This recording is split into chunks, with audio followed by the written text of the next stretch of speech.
Ano ang 4PH program ng pag-ibig? Sa panahon ngayon, maraming pamilya ang naghahangad ng sariling bahay upang matugunan ang malaking kakulangan sa pabahay sa Pilipinas. Inilunsad ng gobyerno ang 4PH program.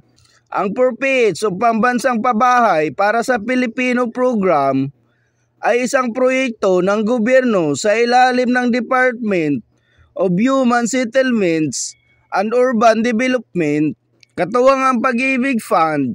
Layunin nitong magbigay ng abot-kayang pabahay sa bawat pamilyang Pilipino.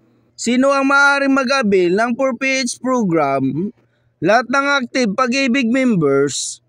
Walang ibang housing loan sa Pag-ibig at nakapag-contribute at least 24 months sa Pag-ibig Fund.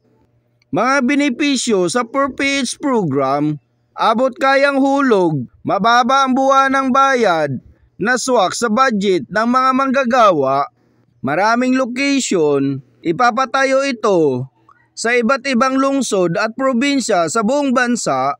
Paano mag-apply sa Pag-ibig 4PH? Una, magpa-member sa Pag-ibig kung hindi pa miyembro.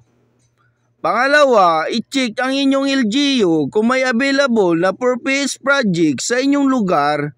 Mag-inquire sa Pag-ibig branch para sa housing loan application.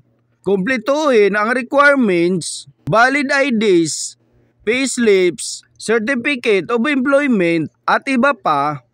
Hintayin ang approval at house allocation mula sa LGU o developer. Layunin ng programang 4PH. Walang Pilipinong walang bahay. Isang hakbang ng gobyerno upang masigurong bawat pamilyang Pilipino ay may ligtas, maayos at abot-kayang tirahan. Kung gusto nyo ng mga tips and updates na kagaya nito, subscribe for more. Thank you for watching.